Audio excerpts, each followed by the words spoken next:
Welcome to mummies kitchen. ఈరోజు మన mummies కిచెన్లో జున్ను పాలు లేకుండానే జున్నుని ఎలా ప్రిపేర్ చేసుకోవాలో చూసేద్దాం.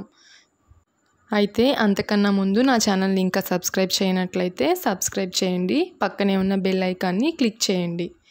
జున్నుకు కావాల్సిన పదార్థాలు: పెరుగు, మిల్క్ పౌడర్, మిల్క్, అలాగే ఇలాచీ పౌడర్, బెల్లం, హాఫ్ కప్ ఆఫ్ బెల్లం. తర్వాత మనం ఒక గిన్నెని తీసుకొని మనం ముందుగా తురిమి పెట్టుకుంటున్న బెల్లంని యాడ్ చేసుకుంటున్నాం. ఈ బెల్లంలో 2 స్పూన్స్ ఆఫ్ వాటర్ని యాడ్ చేసుకొని బెల్లం బాగా కరిగేలాగా మిక్స్ చేసుకోవాలి. నేను ఇక్కడ హాఫ్ గ్లాస్ ఆఫ్ వాటర్ని తీసుకున్నాను.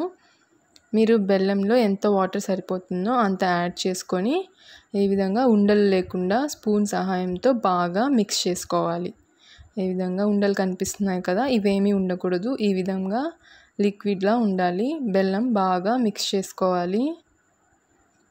కొంచెం వాటర్ ఎక్కువైనట్టుంటే మీరు కొంచెం బెల్లాన్ని కూడా యాడ్ చేసుకోవచ్చు.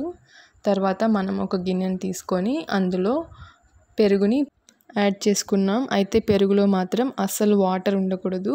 మీరు ఏదైనా పలుచని క్లాత్లో తీసుకొని దాన్ని వాటర్ అంతా పోయేలాగా ఉంచేయాలి. తర్వాత వాటర్ పోయాక ఈ విధంగా స్మూత్ టెక్స్చర్ వచ్చేలాగా కలుపుకోవాలి. మీ దగ్గర విస్కర్ ఉంటే విస్కర్ని యూజ్ చేసుకోవచ్చు. విస్కర్ లేకపోతే స్పూన్ సహాయంతో ఈ విధంగా మెత్తగా మిక్స్ చేసుకోవాలి. తర్వాత మనం మిల్క్ పౌడర్ యాడ్ చేసుకుంటున్నాం. ఇక్కడ నేను milk powder 4 teaspoons add చేసుకున్నాను.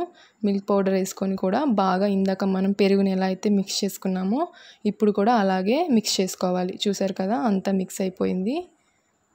చాలా క్రీమీగా ఉంది కదండి. ఈ విధంగా మిక్స్ చేసుకోవాలి. ఈ విధంగా మిక్స్ చేసుకున్న తర్వాత ఇందులో మనం పాలని యాడ్ చేసుకోవాలి. ఇక్కడ పచ్చి పాలు తీసుకున్నాం. పాలని అస్సలు హీట్ చేయకూడదు.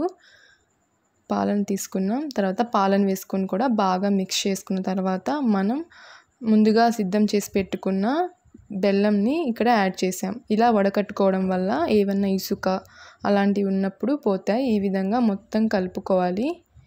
చూసారు కదా, ఈ విధంగా బాగా మిక్స్ చేసుకోవాలి.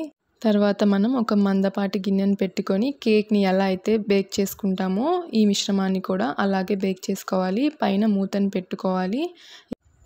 ఇలా మంటని మీడియం ఫ్లేమ్లో పెట్టుకొని 30 మినిట్స్ కుక్ చేసుకోవాలి. 30 మినిట్స్ తర్వాత మనకి జున్ను రెడీ అయిపోయింది. మిగిలిపోయిన వాటర్ ఉంటే మీరు తీసేసుకోవచ్చు.